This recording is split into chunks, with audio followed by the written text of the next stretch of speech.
Okay, so let's get right into this video. This is kind of a touchy subject when it comes to the Social Security's ability to go ahead and keep people from basically stealing Social Security benefits.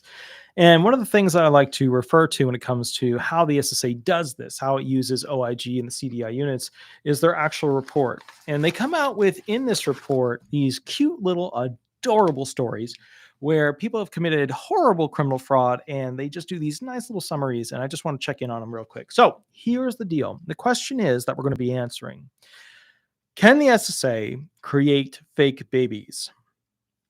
Can the SSA create fake Social Security numbers for those fake babies?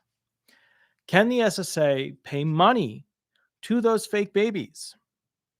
Here's the answer. Let's go into it real quick. Employee fraud and employee safety. Public integrity investigations are critical to ensuring we maintain the public trust. It's all about trust in SSA's programs and operations.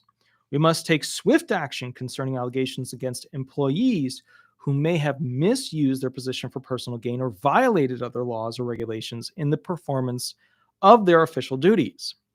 We also must act when the safety of SSA employees is threatened. However, we did not have any employee safety cases during this period, which is like a half a year period. Here's the deal. Here's the headline. Former SSA employee sentenced for Social Security fraud, wire fraud, and money laundering exceeding $300,000. Okay. During this reporting period, a former SSA claims specialist in the Littleton, Colorado Social Security office was sentenced for Social Security fraud, wire fraud, and money laundering from August of 2019 through September of 2021. All right. So we're looking at like basically a 2-year period. All right. He perpetrated a scheme that involved establishing Social Security numbers to apply for survivors' benefits. He perpetrated a scheme that involved establishing Social Security numbers for 10 fictitious children. So there you go. Can the SSA create fake babies? Yes. Can they establish fake Social Security numbers? Yes. So use these Social Security numbers to apply for survivors' benefits on the records of real deceased individuals and assign a representative payee for the fictitious children's benefits, right? So these kids, they apply for, basically these benefits of their parents, the survivors' benefits, right? And then these kids need somebody to go ahead and watch over the funds that's distributed to them. So he essentially creates a payee status where somebody has to be the payee to the children. You can see where this is going. The benefits were deposited into bank accounts the man could access with debit cards issued for each child. 8 of the fictitious children were also issued economic stimulus payments to those same accounts.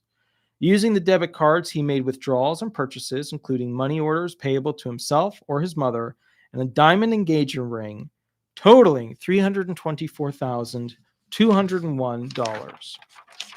So not a cheap steal here. In March of 2023, the man pleaded guilty to Social Security fraud, wire fraud, and laundering of the money instruments. In July of 2023, so not that long ago, a judge sentenced him to 6 months of imprisonment, followed by 3 years of supervised release, and ordered him to pay a restitution of $324,201, of which $310,601 was to the SSA and $13,600 to the IRS for the stimulus payments sent to the fictitious children during the pandemic. We investigated this case with Internal Revenue Service Criminal Investigation IRS-CI. Okay, so now we've answered, can the SSA create fake babies? Yep. Can they go ahead and create fake Social Security numbers to go with the fake babies? Can those babies then be assigned payee status? Can those payee status things receive checks? Yes. Will this person ever pay back the $324,201? Who knows? Who knows?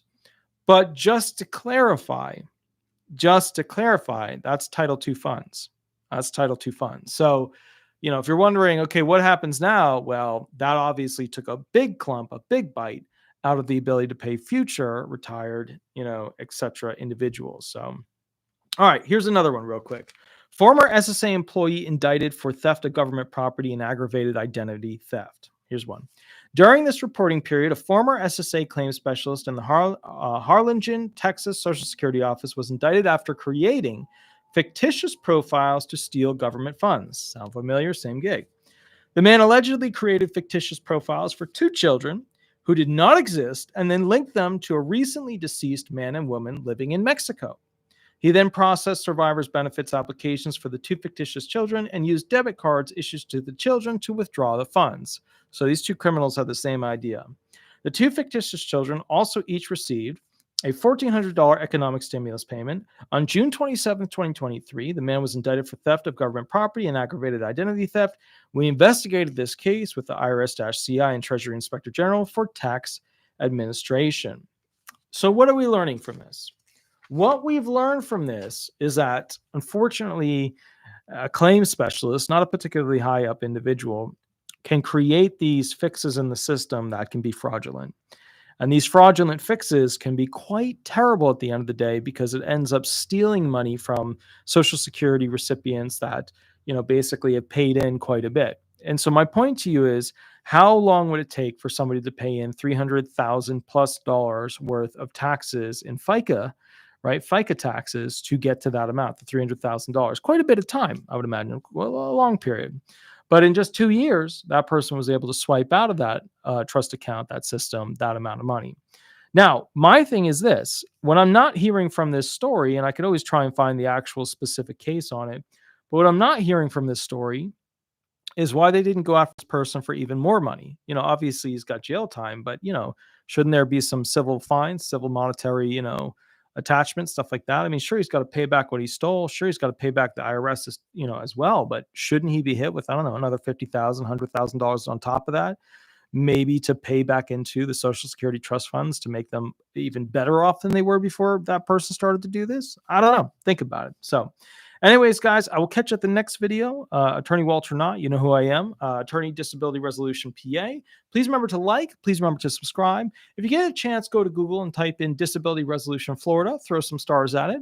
And also, please remember, Tuesday and Thursday nights, I go live. Tuesday last night, I didn't go live. I fell asleep. I was too tired. But this Thursday, I will be live. I will be going and basically doing my usual hour of free live. You get 5 to 7 minutes for me to answer a question. You just call the phone number 407-279-1754. If you need a full hour for me to figure out some issues, some problems, some whatever, that's fine. We send you this mini contract, says I don't represent you before the SSA. It's just to put you on the calendar for a private hour. It's $250 and we do that gig. All right. So those are the 2 options you can do.